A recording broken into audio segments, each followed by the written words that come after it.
그 고린도 전서 11장 1절 보겠습니다. 내가 그리스도를 본받는 자가 된 것 같이 너희는 나를 본받는 자가 되라. 아멘. 네, 그 한 절만 읽겠습니다. 지난주에는 그 구약을 우리가 간단하게 요약해서 다윗 얘기를 했습니다. 그동안에 우리의 신앙생활이 너무 파편화되어 있다. 주제 중심에 되다 보니까 제가 서두에 그 하이데거 얘기를 했습니다. 하이데거 말하기를 라디오를 부품을 많이 모아놔도 라디오는 안 된다. 그 부품을 하나하나 이렇게 많이 모아놓은 것은 그냥 존재자라 이렇게 말한다면 그걸 모아서 하나의 이제 소리를 잡기도 하고 내보내기도 하는 라디오가 됐을 때 그 라디오는 존재라 이렇게 표현을 했습니다. 그러니까 존재자가 아무리 모아놓는다 할지라도 그것이 완성되고 하나의 존재로 거듭나지 않으면 그런 라디오라고 볼 수 없는 거죠. 그런 의미에서 신앙생활도 역시 많은 주제를 공부한다고 해서 완성된 인격을 가진 신앙이 되지는 못하는 거죠. 그래서 히브리서 11장 1절에 보면 이제 믿음은 바라는 때 실상이다. 그래서 실상으로서의 사람, 그 사람을 우리가 그 어떤 사람인지를 알고 그 예수님이 하신 말씀처럼 본받고 배우고 따르고 그 신앙의 성장은 우리가 똑같은 인격을 가진 완성된 사람을 배우고 본받고 따르면서 성장이 되는 거지 그걸 파편화시켜 나눈 주제를 많이 연구하고 공부한다고 해서 신앙이 성장되는 건 아니라는 것이죠. 그러니까 지식과 어떤 정보만 가지고 우리가 신앙생활이 잘 되는 걸로 생각하는 건 잘못된 생각이다. 그것이 모아져서 하나의 인격이 되고 하나의 사람이 완성됐을 때 그 사람을 보면서 이제 사람이 닮아가면서 신앙이 성장되는 거라 이런 뜻입니다. 그래서 구약은 아브라함이 그 가나안 땅을 마련했고 그 속에 사는 사람들 어떻게 살 건가를 모세가 하나님으로부터 법을 받아왔고 이제 수많은 이제 구약의 인물들이 가나안 땅에서 하나님이 주신 법대로 살려고 노력을 했는데 다 하나님의 기대에 미치지 못했죠. 그래서 그 모든 사람들을 통틀어서 가장 하나님 마음에 드는 사람이 이제 다윗이었다. 그래서 우리는 다윗이라는 인격을 가진 사람을 바라보면서 그를 닮아가려고 노력을 해야 되는 거죠. 그 내용을 보면 율법대로 살았다는 거죠. 그래서 신명기 28장에 율법대로 살면 나가도 들어가도 복을 받고 율법을 어기면 나가도 들어가도 저주받는다. 어떻게 할 것이냐? 30장에 선택해라. 그래서 30장에서 다윗은 이제 율법에 순종하고 복 받는 삶의 길을 택했죠. 그래서 이제 그렇게 살았더니 시편 1편의 말씀처럼 시냇가에 심은 나무처럼 자기 삶이 형통하더라. 정말했다 이제 이런 고백을 하죠. 그리고 그 외에는 하나님이 명령하지 않았지만 하나님이 집을 저드린다든지 새 찬송을 지어 부른다든지 제사를 뭐 하루에 24번씩 36년을 지었다든지 그런 것들이 하나님을 기쁘시게 하는 그런 일들이 됐죠. 그래서 하나님의 생각은 구약에서는 다윗처럼만 신앙생활하면 좋겠다. 그래서 사도행전에 보면 하나님이 다윗을 만났을 때 마음이 합한 자였다. 마음이 쏙 들었다. 이런 얘기를 합니다. 그래서 구약은 바라는 바의 실상을 대표한다. 그러면 이제 다윗을 닮아가면 되겠다는 얘기입니다. 근데 오늘은 보다 더 확장해서 신구약을 통틀어서 가장 그 하나님이 바라는 인물은 누구냐면 예수 그리스도죠. 성경에 보면 하나님은 하늘과 땅에 있는 모든 인간들이 예수 그리스도를 닮으면 좋겠다. 예수 그리스도 하나의 인간에게 이제 통일시켜서 모든 인간이 그리스도의 장성한 분량이 이루면 되겠다. 이렇게 말씀하셨습니다. 그래서 우리는 그것이 신앙인의 삶의 목표가 돼야죠. 예수님도 나를 배우고 본받고 따르라 이렇게 했습니다. 그래서 우리는 예수를 믿는데 예수를 가장 잘 몰라요. 또 예수를 뭐 우리가 주님이라고 그러고 뭐 예수에 대해서 얘기를 많이 하지만 제일 관심이 없습니다. 이제 신약을 공부하면서도 다 파편화된 지식, 예수에 관한 얘기들에 대해서 공부를 하지 정작 예수가 어떤 분인지를 잘 모른다는 것이 참 아이러니죠. 그래서 오늘은 이제 예수님에 대해서 얘기를 하려고 하는데, 그 인간을 창조한 이후에 창세기 6장에 보면 하나님께서 인간 창조한 걸 후회하셨죠. 그런데 예수에게 와서는 이는 내 사랑하는 아들이요 나를 기쁘게 하는 자라 그러면서 기뻐하셨습니다. 그래서 우리가 예수님을 배우고 본받고 닮는다 그러면, 따라간다 그러면 이제 우리 역시 하나님을 기쁘시게 하는 사람이 될 수 있다는 거죠. 그래서 바울은 이제 오늘 읽은 고린도전서 11장 1절에서 뭐 다른 데서 얘기했습니다만은, 내가 예수 그리스도를 닮으려고 노력했다. 그리스도의 장성한 분량 이루고 싶었다. 그래서 그렇게 추구하고 사는 것처럼 너희들은 나를 본받는 자가 되라. 이제 이런 얘기를 했죠. 이게 바울의 신앙 고백이고 사실 우리의 신앙 고백이기도 해야 됩니다. 그러면 이제 오늘 예수라는 분이 어떤 분인가 하는 걸 한번 생각해 볼 필요가 있습니다. 예수님은 33년을 살았는데요. 30세까지의 삶은 히브리서 1장에 보면은 저주받은 아담 이후의 삶을 한번 맛보기로 살아봤다 이렇게 되어 있습니다. 근데 인간의 삶이라는 게 도대체 이 저주받은 원죄의 저주받은 삶이 얼마나 고통스러운가. 태어날 때도 가장 뭐 마국간에 태어나는 어려움 속에 태어나고 최악의 상황에 태어났죠. 자랄 때도 아버지 일찍 돌아가시고 이제 소년 가장으로 8식구를 부양하는 가장 낮은 그런 인간의 고통스러운 삶을 경험해 봤고, 죽을 때도 이제 다른 사람 죄 때문에 죽는. 그래서 이제 태어나고 살고 죽는 것이 최저의 인간의 최악의 상태를 이제 경험해 봤죠. 그리고 30세 되던 해에 이제 정말 태초에 하나님이 창조하셨던 인간의 삶, 에덴 동산에서 활동했던 범죄이전 아담의 삶이 무엇인가를 이제 보여주게 됩니다. 그래서 이 30세부터의 삶이 이제 오늘 우리가 배워야 될 삶이라고 생각합니다. 30세까지는 구약의 다윗이 살았던 모범적인 삶을 살았고 30세부터는 좀 다르죠. 그건 뭐냐면 예수 그리스도는 이제 원죄가 없기 때문에 본인이 원하면 이제 성령을 받을 수가 있습니다. 그래서 창세기 6장에 떠났던 성령을 다시 받고 능력을 받죠. 그 점이 이제 완전히 이제 그동안의 인간들의 삶하고 다른 대목입니다. 우리 이걸 주목해야 되는데, 이 성령에 관해서 이제 세상 사람은 전혀 모릅니다. 성령이라는 존재 자체를 모르고, 교회 다니는 사람들도 성령에 대한 관심이 별로 없어요. 그래서 이제 예수께서 이제 성령 받은 다음에 능력도 받고 그랬는데, 이제 그때부터 이제 전혀 다른 삶, 우리가 이제 본받아야 할 대목이 거기 있는 것이죠. 성령을 받고 나니까 그 성령을 이제 자기가 활동하는 그 어떤 하루의 동선을 따라서 구하게 되죠. 그래서 누가복음 11장에 보면 구하는 자에게 성령을 주신다 그랬고, 나중에 이제 그 사도행전 11장 38절에 베드로가 예수님 옆에서 꼭 지켜본 다음에 이제 하는 얘기가 있어요. 매일매일 가만히 예수를 보니까 매일 그 하나님 나라로부터 성령과 능력을 받더라. 기름 붓듯이 받고, 그다음에 성령 안에서 두루 다니면서 귀신을 내쫓고 선한 일을 했다. 이렇게 되어 있습니다. 그러니까 이제 요게 베드로가 예수님을 3년간 따라다니면서 배운 본받은 또 따라가고 싶은 점이에요.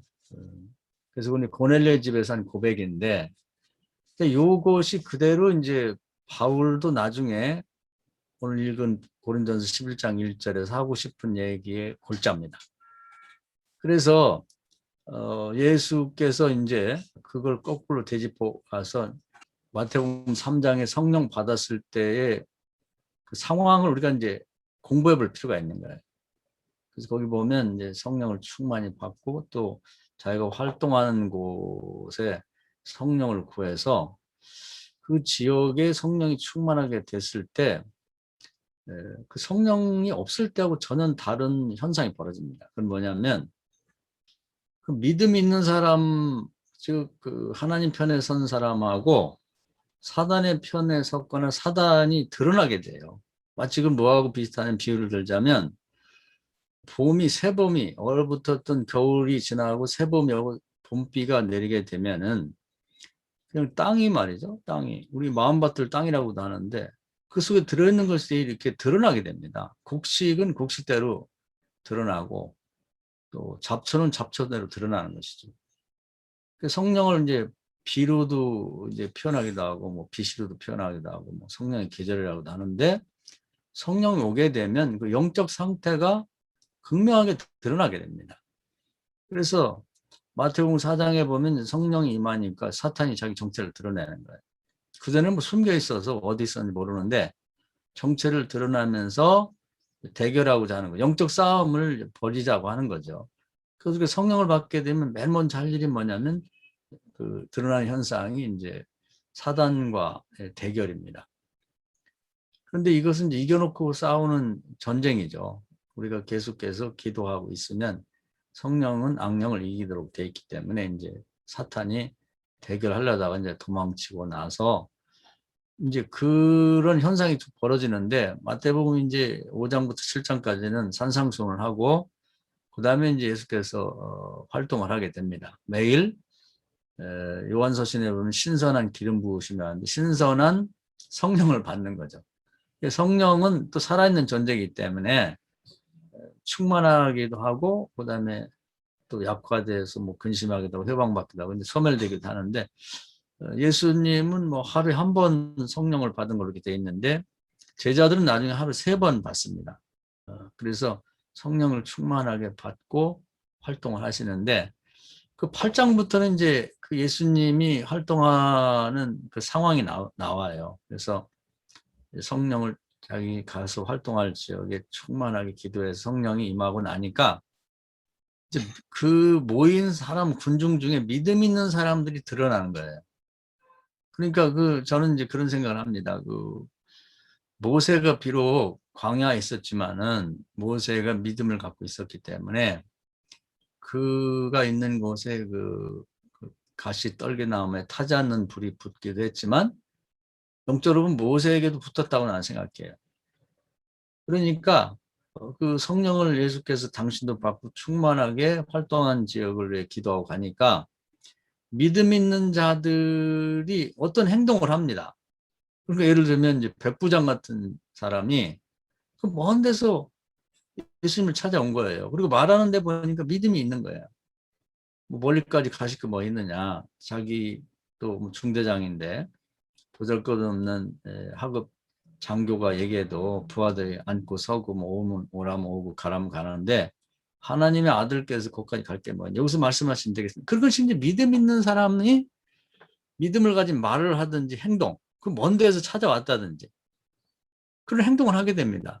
그리고 예수님이 하신 일은 뭐냐면 성령을 충만하게 구한 다음에 그 타지 않는 불이 달라붙어 있는 그런 사람들을 발견하고 그 사람을 치유하고 고치고 은혜받게 하면 되는 거예요.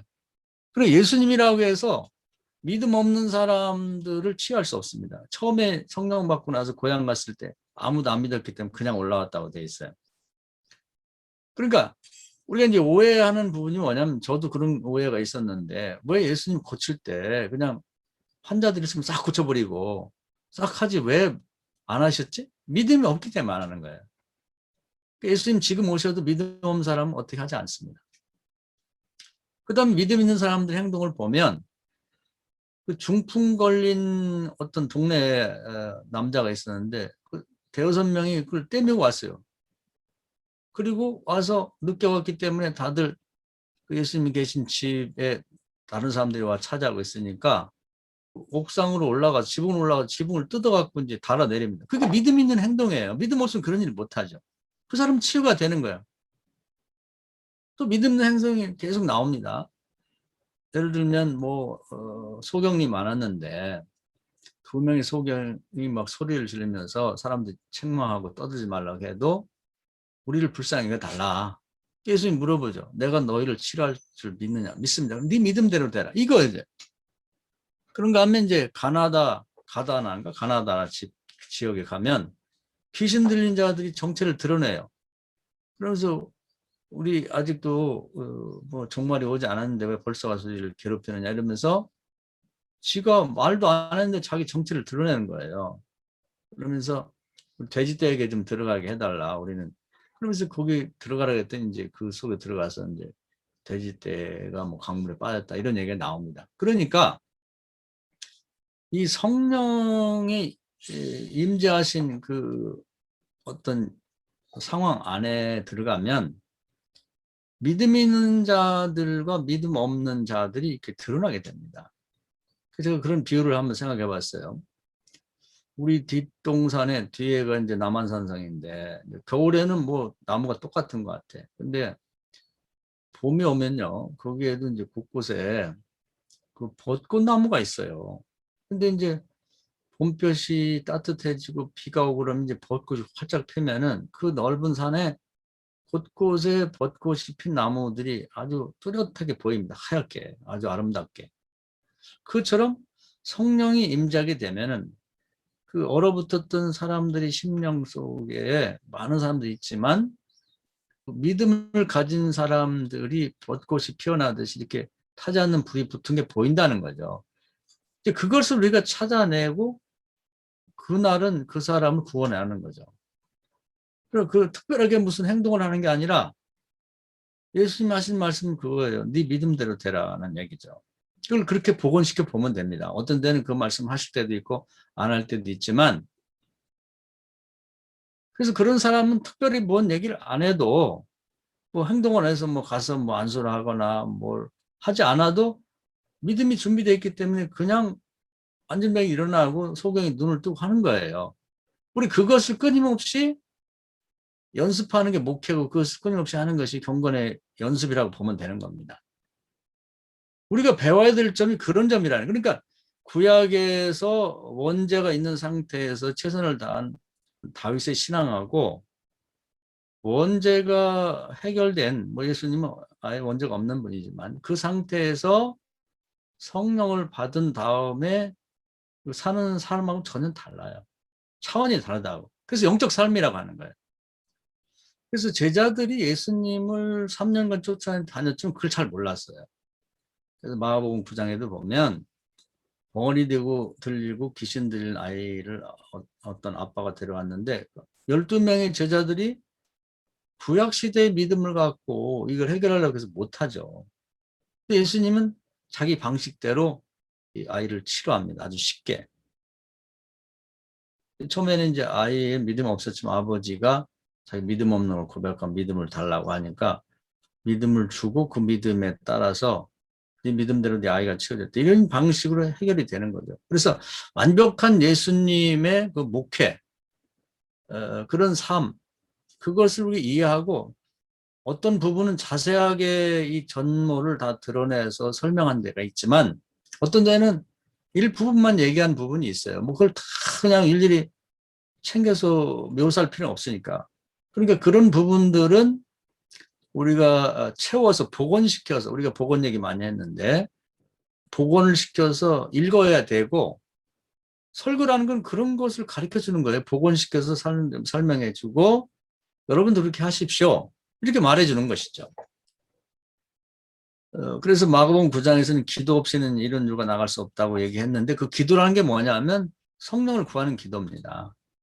그냥 그 기도를 거기서만 읽으면 안 돼요. 그래서 성경을 전체성으로 봐야 될 필요가 있는 거예요. 그래서 이제 그런 걸 제대로 이해를 못하고 있는데 지금 우리의 상황이 그렇습니다. 뭐냐면 구약의 그 다윗의 신앙 정도를 추구하는 게 완전한 거로 생각하고 뭐 그 이전에는 뭐 파편 지식으로 파편화된 그 라디오로 말하면 그 부속품들만 붙잡고 계속해서 이게 뭔지 따지는 그런 존재자적인 신앙, 그래서 존재를 잃어버린 거죠. 그런 신앙생활을 하고 있고 그걸 가르치고 있는 거예요. 신학교에서나 그렇고 그걸 배워갖고 온 교인들도 설교라는 게 성경 공부가 매그 파편화된 것, 주제별로 나눠가지고 그걸 계속 가르쳐. 그건 안 돼요. 존재가 될 수가 없는 거지. 그걸 빨리 극복할 필요가 있는 거예요. 그리고 나서는 더 나가서 예수 그리스도가 하시고자 하는 얘기가 뭐냐. 베드로가 닮았던 예수, 예수를 철저히 연구한 다음에 이 바울이 얘기했던 내가 그리스도를 닮은 것처럼 너희는 나를 닮아라, 본받아라, 따르라. 그 얘기의 내용이 뭐냐는 것이죠. 그래서 이제 결국 그 사도들이 3년 동안 쫓아다니면서 이제 그걸 몰랐는데 이제 사도행전 1장에서 이제 예수님이 하늘을 올라갈 때 승천할 때 이제 부탁을 하고 권면을 하죠. 이 자리를 떠나지 말고 이제 성령이 오실 테니까 기다리라 그런 얘기를 합니다. 근데 이제 그게 그 예수님이 십자가에 돌아가시며 원죄를 용서했기 때문에 이제 누구든지 이제 그 예수를 믿는 사람은 성령을 받을 수 있는 조건이 된 거예요. 그래서 예수 그리스도가 원죄 없이 세상에 온 거나 똑같은 상태가 되는 거죠. 그런 다음에는 성령을 구하면 돼요. 돈 주고 얻는 것도 아니고 뭐 그 사마리아에서 무당이 돈 주고 성령을 구하려고 하다 아주 혼나는 일인데 누구든지 믿음으로 구하는 거죠. 이것도 믿음으로 구하는 거예요. 그래서 이제 거기에 뭐 사도행전 1장도 해석이 구구합니다. 그러니까 어떤 말씀에 근거해서 1장을 해석하냐가 다 달라지는 거예요. 그래서 어떤 사람은 뭐 예수님의 제자가 대략 500여 명으로 이제 알려지고 있는데 380명 가고 120명만 남았다. 사도들을 포함해서 이제 민간인, 일반인 평신도들도 있었죠.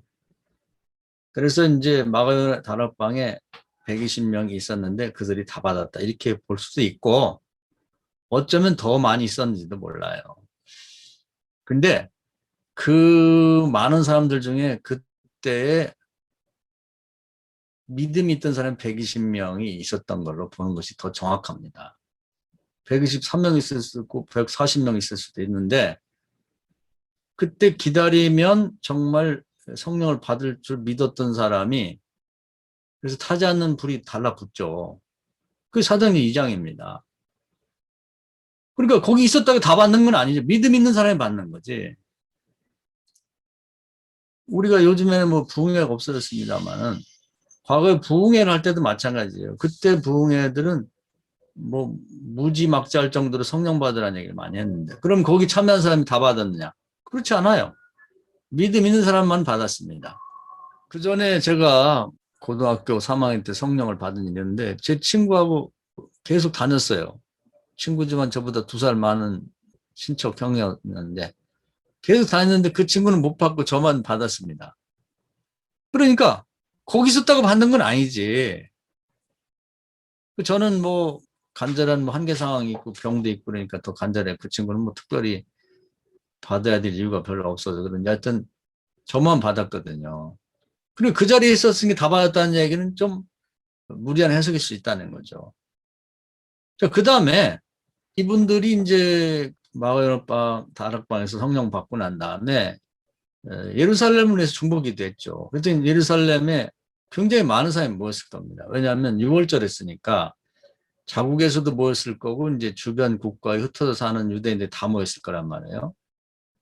근데 이제 거기를 위해 기도했을 때 거기 있는 사람 다 받은 게 아니에요. 그 중에서 이제 3천 명이 믿음이 있었던 거지. 믿음이 성령 임하면 믿음 있는 사람은 어떤 행동을 해요.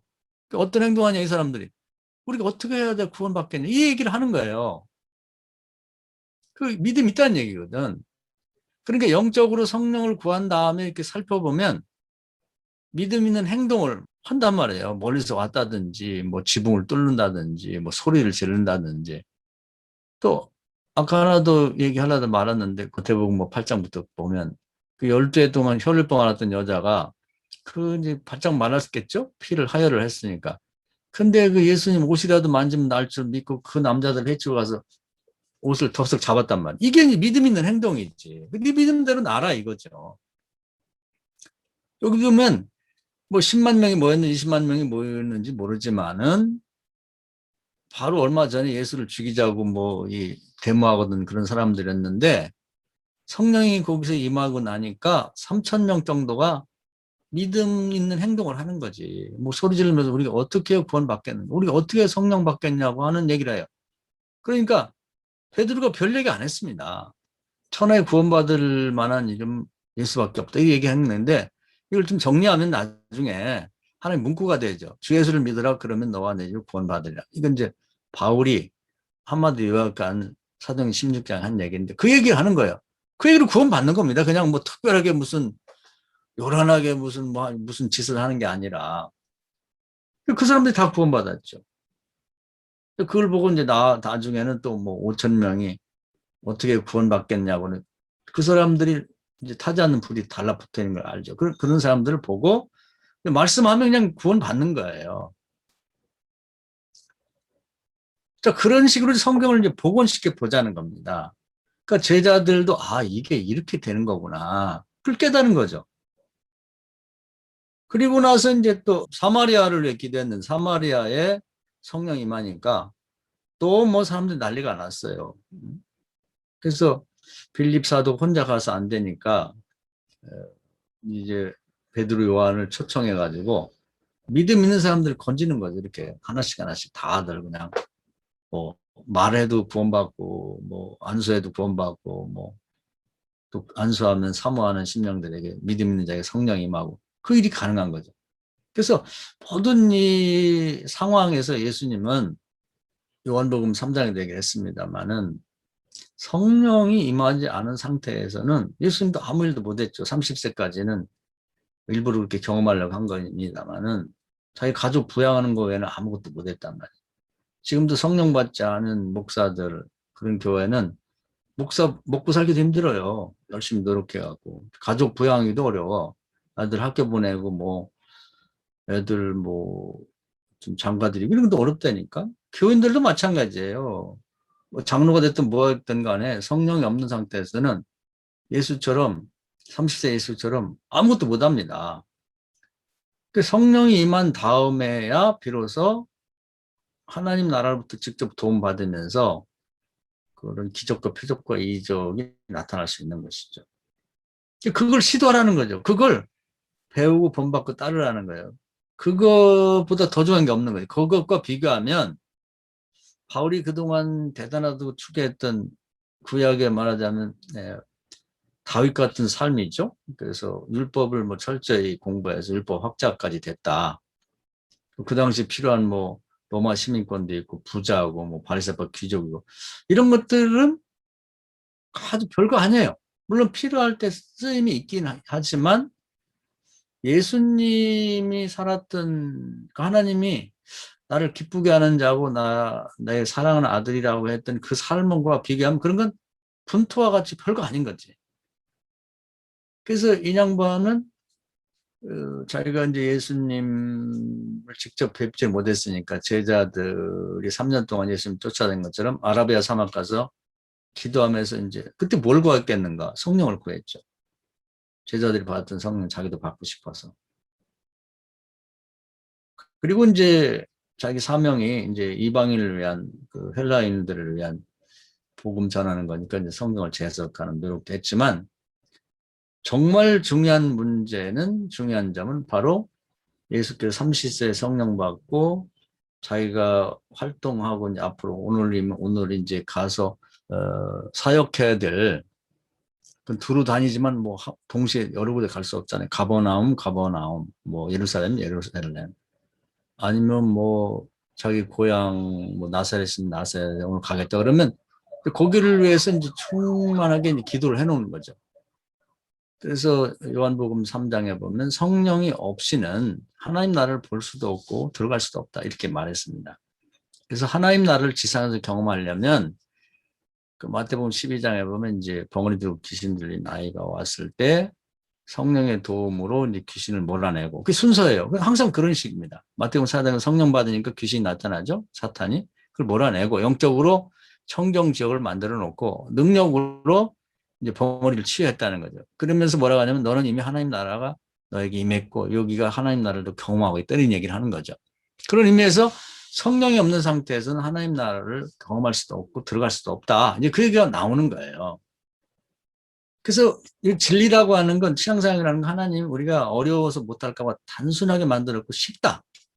제대로 알고. 근데 이게 한 번에는 안 되거든요. 전혀 살아보지 않은 삶을 오늘 한번 해보고 안 된다. 그런 일이 어디 있어요. 그렇게 되기 위해서 끊임없이 다시 시도해보고 다시 시도해보고 딱 될 때까지 그걸 해야 되는 것이죠. 그거 외에는 우리가 영적 삶이라고 하는 게 없는 거죠. 그래서 이제 이런 방식으로 되는 거예요. 그리고 나서 이제 유대 지역을 위해서 기도했는데 그 유대 지역에는 예루살렘을 둘러싸고 있는 그 주변 도시를 얘기하는 겁니다. 근데 누구에게 믿음 있는지는 몰라요, 우리는. 성령이 임해봐야 아는 거야. 어디에 이 벚꽃나무가 있는지 우리 뒷산을 아무리 봐도 모릅니다. 새봄이 와야 아는 거예요. 봄비가 내려봐야 아는 거죠. 성령이 임해봐야 누가 믿음을 갖고 있는 사람인지 그 표정이나 뭐 말이나 행동에서 드러난다고. 그럼 이제 자꾸 그런 감각을 익혀서 보면 딱 보이는 거죠. 얼굴만 봐도 표정만 봐도. 아마 이제 그런 의식을 갖고 성령을 구하고 설교하다 보면 아마 설교하는 동안에 누가 은혜 받고 있는지 누가 믿음인지 보일 거예요. 그걸 그런 영적인 감각을 익히자는 겁니다. 그래서 유대 지역을 위해 기도했는데 전혀 생각지 못한 사람 믿음이 있는 게 발견돼요. 그게 뭐냐면 에디오피아 간다게 여왕의 내시에 믿음이 있는 게 발견이 돼요. 그 사람 예루살렘에 왔다가 어떤 루트를 통해서 하여튼 예수를 믿고 또 성경을 어떻게 하나 구해가지고 이제 마차를 타고 이제 가는 거죠. 자기 고향, 자기 나라로 빨리 급히 가는데 그 뭐 너무 이 은혜가 많이 돼가지고 은혜가 있을 때는 특징이 있어요. 성경을 읽고 싶어요. 괜히 교회 가고 싶어. 그래서 이제 더 이상 참지를 못하고 가면서 이제 이 책을 읽는 거거든요. 사실 차 타고 책 읽는 것도 쉽지 않은데 마차가 덜컹덜컹한데 가기 쉽지 않거든요. 근데 마침 그 이사야 53장에 어린 양이 뭐 도살장에 가는 내용을 읽는데 그렇게 궁금한 거예요. 그래갖고 막 그 믿음이 기도하면 하나님 응답 주신다고 했는데 그 믿음 있는 행동을 하는 거지. 거기서 기도하고 성경 읽고. 그 하늘에 하나님이 보신 거죠. 그래서 이제 거기에 예수님도 오고 뭐 성령도 오고 천사도 오고 가까이에 있는 이제 빌립 사도를 불러가지고 그 사람 구원하게 됩니다. 근데 이제 겉보기에는 빌립 혼자가 만나는 것 같지만 이제 영적으로 보면 이제 그렇게 하늘에서 동원이 돼갖고 구원하는 걸 볼 수가 있습니다. 그러니까 제가 하고 싶은 얘기는 그곳을 위해서 사람들이 기도를 했는데 왜냐하면 예루살렘, 유대, 사마리아 땅끝이니까 기도했더니 세상에 뭐 거기 유대인들도 많이 있고 뭐 목동도 있겠지만은 타지 않는 불이 그 마차 타고 가는 에티오피아 내시에게 붙은 거예요. 야, 신기하잖아요? 그 사람이 구원받습니다. 그리고 또 이제 이방 지역을 위해서 이게 이제 복원이 필요합니다만은 성경을 복원해 봐야 되는데 기도를 했는데 이제 다메섹 도상에 가는 그 살인자 사울이라는 자에게 성령이 붙었죠. 불이. 그에게 우리가 알 수 없지만 하여튼 하나님 보실 때는 믿음이 어떤 형태로든지 있었던 것 같아요. 아니면 다른 사람의 믿음을 통해서든지 그에게 타지 않는 불이 붙었단 말이에요. 그러니까 대낮인데도 대낮에 햇빛보다 더 밝은 빛이 왔다는 건 성령을 상징하고 있죠. 그래서 이제 그 사람에게 예수님이 부활한 예수님에게 네 믿음대로 구원받으라 했듯이 이제 그를 구원하면서 그 이제 새로운 변화된 삶을 살게 됩니다. 그리고 이제 그런 방식으로 보면요. 우리 이방 지역에도 어디에 개척을 할지 모르잖아요. 이방이라는 게 뭐 이스라엘이 국경을 넘으면 다 이방인데 뭐 동쪽, 서쪽, 남쪽 다 있는데 근데 기도했더니 안디옥에 불이 붙은 거예요. 타지 않는 불이. 난리가 났어요. 그러니까 거기에 이제 새봄이 되면서 마치 그 벚꽃나무 단지가 조성돼서 확 타듯이 그렇게 불이 붙어버린 거예요. 그리고 거기 가니까 그냥 사람 죽듯이 그냥 믿음 있는 사람들 주 예수를 믿으라 그럼 너와 나 가족이 구원받아. 그 말 한마디에 그냥 다 쓰러지는 거예요. 다 그냥 교인이 되는 거죠. 그래서 오늘은 이 얘기를 한번 여러분 잘 새겨 들으시고 한번 우리가 앞으로 이제 얼마를 목회할지 어떻게 살지 모르지만 무엇을 추구하며 살 건가. 그렇게 성경이 계속해서 예수님을 닮고 배우고 본받아라. 예수님 자신도 그런 얘기 했거든요. 너희가 나를 본받고 배우고 따르라 이렇게 말씀했는데 뭘 따르라는 거냐 뭘. 그냥 매일 성경을 쓰고 그냥 읽는 것도 있고 암송하고 성경 기도 읽고 암송하는 거 그걸 따라 하라는 얘기인가. 또 어떤 사람은 이제 뭐 톨스토이 같은 사람은 산상수훈 마태복음 5장부터 7장까지를 그대로 실천해 살겠다. 물론 그건 가치가 있지만 그게 정말 예수님이 우리에게 바라했던 바냐 이거죠. 그렇게 보면 그거가 그럼 부족하다는 겁니다. 그 사도행전, 뭐 성령행전이라고 말로는 그러는데 성령은 잘 몰라요. 그 성령에 대해서 얘기하면 또 싫어해. 그래서 이제 또, 뭐, 루스드라에 가서도 이렇게 바울이 성령을 구하고 설교를 하는데, 야, 그 안진뱅이가 있는데 얼굴 보니까 믿음이 있는 거야. 그러니까 그런 사람은 타지 않는 불이 붙은 게 보이는 거죠. 우리도 보려고 하면 보일 거예요. 거기 있는 사람 다 고치는 게 아니야. 안진뱅이도 별의별 병자가 다 있지만 얘기를 한 거예요. 너에게 구원받을 만한 믿음이 있구나. 일어나 걸어라. 그냥 일어난 거예요. 네 믿음대로 되라 그 말이지. 근데 우리는 예수가 아니니까 예수님의 이름을 걸어라 이렇게 하면 되는 겁니다. 그러니까 그 예루살렘에서도요. 뭐 3천 명이 구원 받았는데 거기 환자가 많았겠죠. 그렇지만 성전 미문 앞에 있는 그 사람에게 안진뱅에게 믿음이 있던 것이 발견이 된 거예요. 구원받을 만한 믿음이 있으니까 너 예수님의 이름으로 일어나 걸어라. 똑같은 거거든요. 그게 장소와 관계없이. 우리가 뭐 그런 시각으로 이제 기본을 깔고 나서 나머지 말씀이 거기 필요한 거지. 말씀은 파편에 불과한 거예요.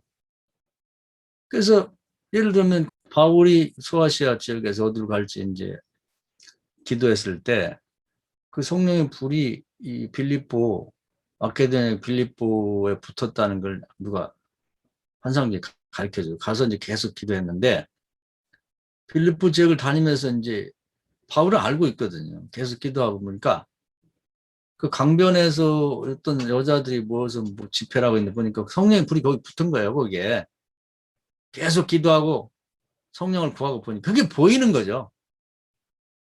마치 그 루스드라 지역에서 말씀 듣는 중에 믿음이 있는 사람 타지 않는 불이 그 안진뱅이가 붙은 걸 보이는 것처럼 보이는 겁니다. 집단도 보이고 개인도 보여요. 사실 그게 안 보이면요. 바울이 됐든 예수님이 됐든 나면서 안진뱅이 된 사람 뭐 일어나 걸으라고 못합니다. 걷지도 못하고. 그리고 걸어집니까 그게? 그런 식이라면 세상에 있는 안진뱅이 다 고쳐야지. 믿음이 있는 게 보이니까 그 사람 보고 믿음으로 일어나 걸으라고 하는 거예요. 그러니까 그 사람들이 가가지고 저기 마치 그 광야에 모세에게 타지 않는 불이 붙었거나 또 거기 나무에 붙은 것처럼 보이니까 찾아가서 얘기하면 다 그 사람들이 준비가 되어 있는 거예요. 성령이 충만한 상태로. 그 집이 개척교회가 된 거죠. 또 감옥에 갔을 때 성령을 구했더니 감옥이 흔들리면서 빌립보 감옥에 성령에 불이 붙은 사람이 보여요. 그게 뭐냐면 간수장이가 붙은 거지. 그 사람이 믿음 있는 행동을 하거든. 뭐냐면 어떻게 우리가 구원받겠냐. 그 말이 믿음 있으니까 하는 얘기예요. 그런 사람들에게는 다른 얘기 필요 없어요. 주 예수를 믿어라. 그러면 너와 내 집. 그럼 그건 구원받는 거죠. 우리가 목회를 그렇게 해야지 할 수 있는 거지. 전혀 성령이 없는 상태에서 그냥 붙잡고 뭐 계속 쫓아다니고 매일 성경 공부 가르치고 그건 물론 도움이 되긴 하지만 그것만 갖고는 안 된다는 거지. 기본이 바탕을 만들어야 돼, 바탕. 그래서 적절한 비유가 흔치 않게 가끔 제가 그냥 세상 비유를 말씀드리면 장사가 되려면요. 요즘 아이들 유행하는 말 지름신이 와야 되는 거예요.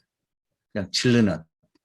그러면 한두 사람이 질르기 시작하면은 그럼 이제 지름신이 임한 사람이 어떤 행동을 해요. 확 질러버려요. 한꺼번에 10개를 산다든지 이렇게. 그러면 이제 그는 완판이 되는 거지. 근데 별소리 다 해도 지름신이 오지 않으면 사질 않아요. 2개 준다, 3개 준다, 떨이 안 돼. 웃음도 마찬가지죠. 개그맨 애들이 앞잡이들이 있어가지고 가가지고 막 그냥 별소리 다 해가지고 이제 무슨 촬영하기 전에 웃겨 놓는다. 그러면 이제 웃음신이 임한 사람이 행동이 나타나는 거예요. 몇 사람들이 막 까르르 웃는다니 막 저기 집단이 쓰러지고 이제 됐구나. 그러면 촬영 들어가면 별거 아니고 뭐 손가락만 움직여도 막 웃고 그냥 뒤집어지고 난리가 나는 거죠. 그걸 세상 사람들도 알아요. 근데 정작 우리는 믿질 않아. 그걸 시도를 안 해. 목회를 30년 한 번도 시도를 안 하니까 한 번도 안 되는 거지.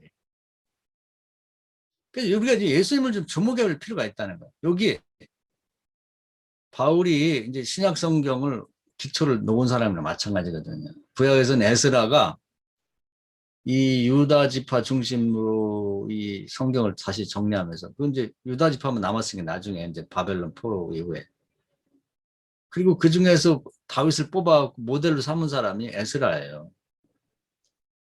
예수가 그리스도라고 하는 걸 완성하고 그렇게 돋보이게 만든 사람이 바울입니다. 그러니까 바울이 그 쓴 편지나 그 체계화한 말씀에 근거해서 바울이 그린 예수라는 존재를 기초해서 이제 신약성경이 완성된 거거든요. 그런 바울이 예수를 본받고 싶다고 했을 때 도대체 뭐 어떤 예수를 본받고 싶은가? 파편화된 뭐 예수가 무슨 뭐 하나님의 아들이고 선제했고 뭐 하늘 올라가서 부활했고 뭐 이런 얘기 말고 지상에 걸어 다닐 때 예수가 도대체 어떤 일을 행했는지 실상으로서의 예수를 그려내고 있다는 거죠. 그 예수를 닮아보자는 거예요. 본받자는 거예요. 따라가자는 겁니다. 한 번이라도 시도를 해보자는 거지. 올해 남은 기간 동안이라도 끊임없이 월요일부터 토요일까지 설교 증명하지 말고 성령을 구해보세요. 저도 그렇게 할 생각입니다.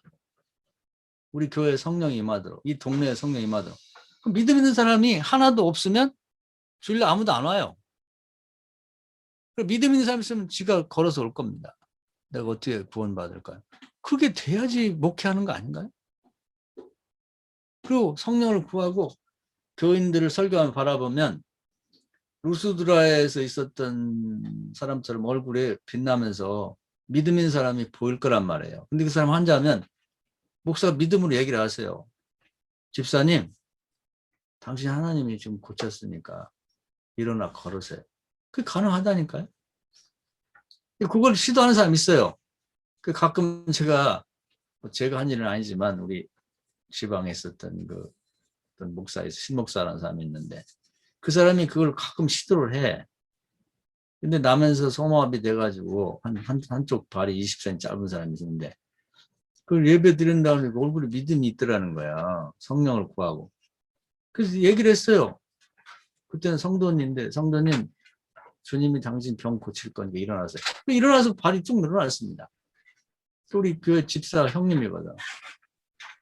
그 과거에 아플 때도 내가 알고 이제 치료 받은 다음에도 이제 알죠.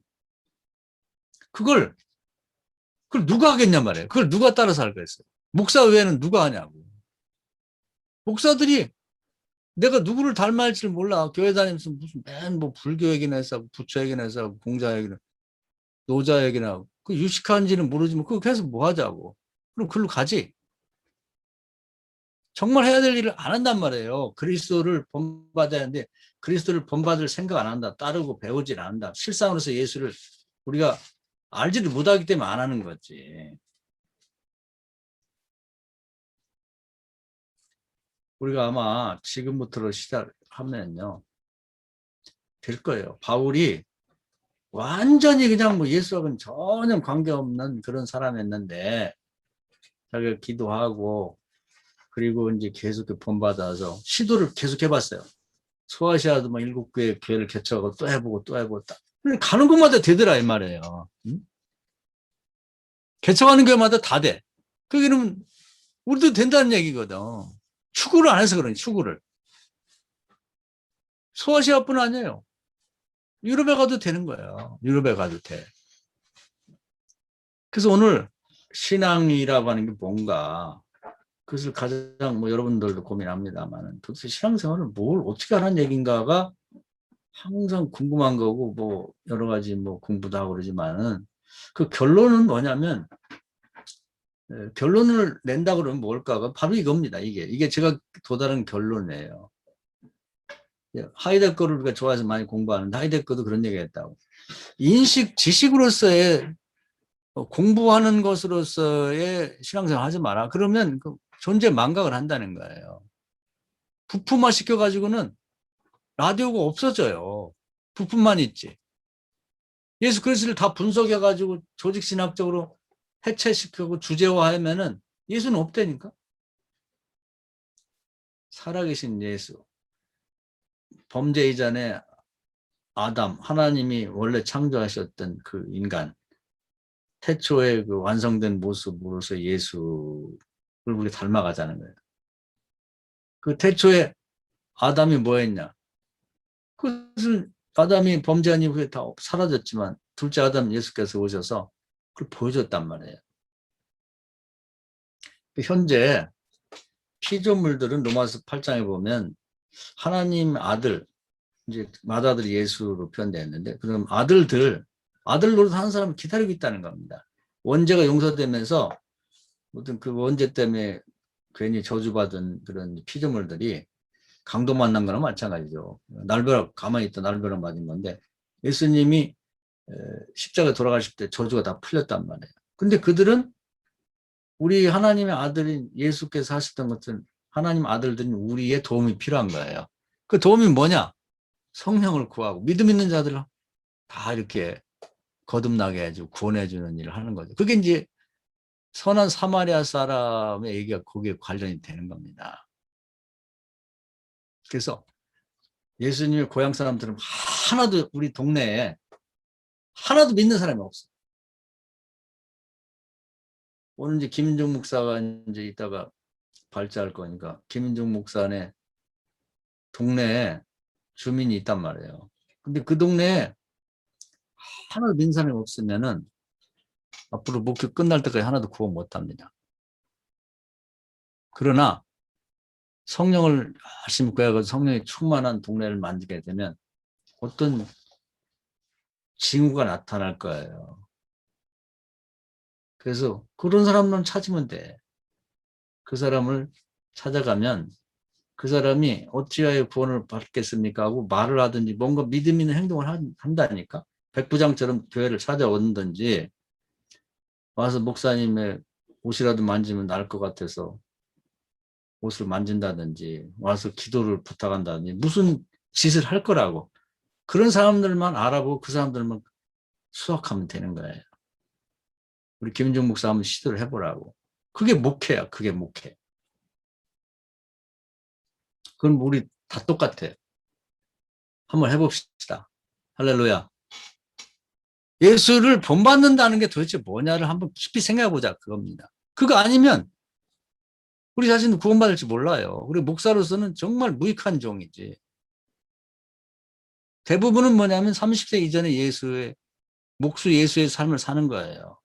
그래가지고 지금 보면 뭐 나쁘다는 게 아니라 다 목공 배운다든지 뭐 시멘트 이겨가지고 뭐 바른 조적을 배운다든지.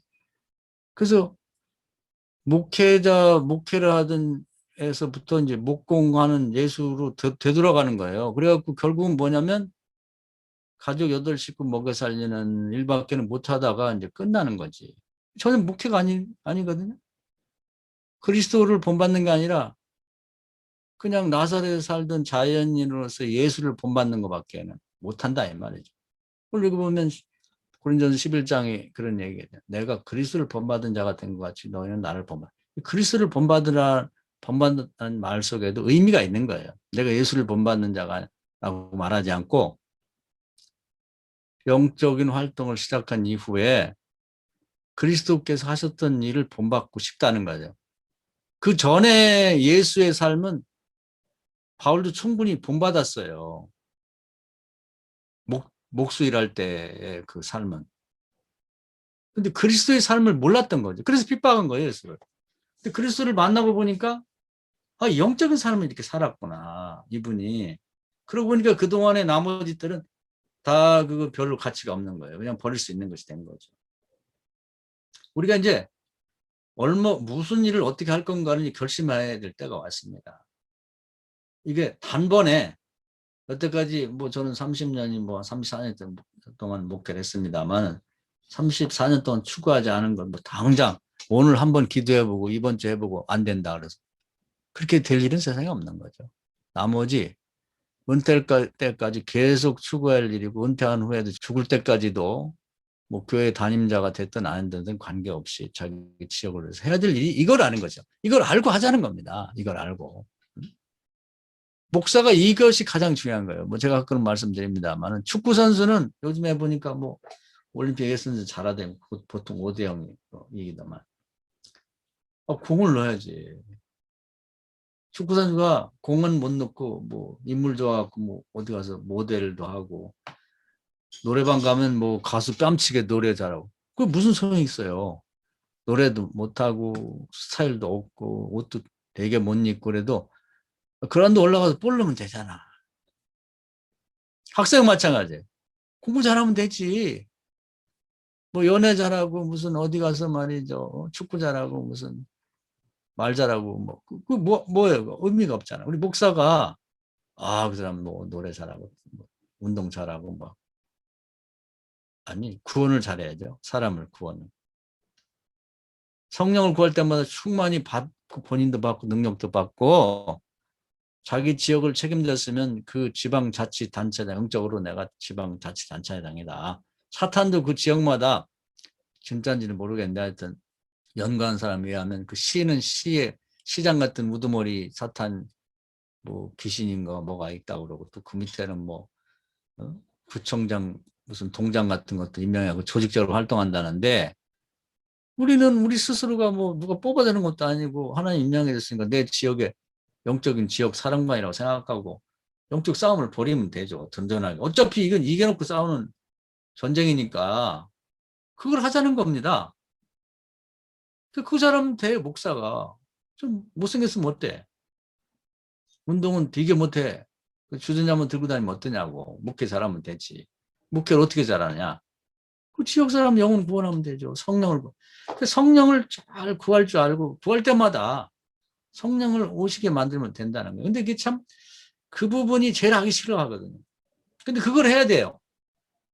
축구 선수가 볼 잘 넣어야 되는 것처럼. 그걸 하려고 손흥민 하루에 500개씩 찼다는데 우리는 뭘 하냐 이 말이에요. 볼 넣으려고 하는 것처럼 우리는 성령을 구하는 게 가장 중요한데 하루 24시간 동안에 뭘 얼마나 하냐 이거죠. 통계에 의하면 하루에 대개 보면 3시간을 기도할 때 성령이 대개 임한다고 그래요. 도대체 우리는 뭘 하고 있는가? 시간을 24시간 생명을 어디에 쓰고 있는가를 한번 생각해 보고 그 예수님 했던 일, 또 사도행전에서 제자들이 했던 일, 사도 바울이 했던 일. 그래서 가장 중요한 게 성령을 구하고 성령이 충만하게 임한 상태에서 그 영적으로 어디에 타지 않는 불이 붙었니 누구에게 어떤 집안에 어떤 뭐 나무도 있을 수가 있죠. 어떤 밭이 있을 수 있는데 그런 밭은 축복하면은 도미니카에 그런 일이 있었다는 거 아닙니까? 밭이 태초에 하나님이 창조했던 밭처럼 바뀌었다는 거예요. 그전에는 너무 산성화되고 잘못된 밭이 돼가지고 정말 양파를 심으면은 골무만큼, 엄지손톱만큼 자라고 또 뭐 무를 심으면은 새끼 손가락만하게 자랐는데 그렇게 축복하고 나왔더니 그 토질이 변해가지고 양파가 사람 머리통만 하고 무가 사람 다리만하게 크게 바뀌었다는 겁니다. 그런 재미가 있어야 이게 그 궤적과 표적과 이적을 하는데 목회할 맛이 나지 않냐 이 말이죠. 오늘 이 말씀이 굉장히 중요하기 때문에 좀 길게 말씀드렸는데 이걸 못하면 우리 목회 앞으로 별 의미가 없습니다. 괜히 시간만 낭비하는 거고 결국은 그리스도를 쫓는다고 배운다고 해놓고는 이제 목수 예수로 돌아가서 직업인밖에 아무것도 못하고 여덟 식구도 안 돼. 요즘에는 보면 뭐 자식 둘하고 네명 아니면 4명인데도 그걸 먹여 살리기 어렵고 그거 애들 가르치기도 어려운 그런 신세로 잘 나가고 말 거예요. 그게 지금 어쩔 수가 없는 겁니다. 오늘 말씀 은혜가 되셔서 정말 이 바울이 가장 그리스도를 잘 아는 분으로서 신약 성경을 완성하도록 중심에서 일한 분이 내가 그리스도를 닮고 싶다. 너희는 나를 닮으라. 이 말이 아마 목회에서는 가장 핵심적인 말일 거예요. 간단 명료하지만. 이 말씀 은혜가 되고 이 말씀 한번 깊이 생각하시고 이건 제 실존적인 고민이고 제가 또 목회 얼마 남았는데 이제 제가 이렇게 살아가고자 하는 신앙 고백이기도 합니다. 이 말씀 은혜가 되기를 바랍니다. 감사합니다.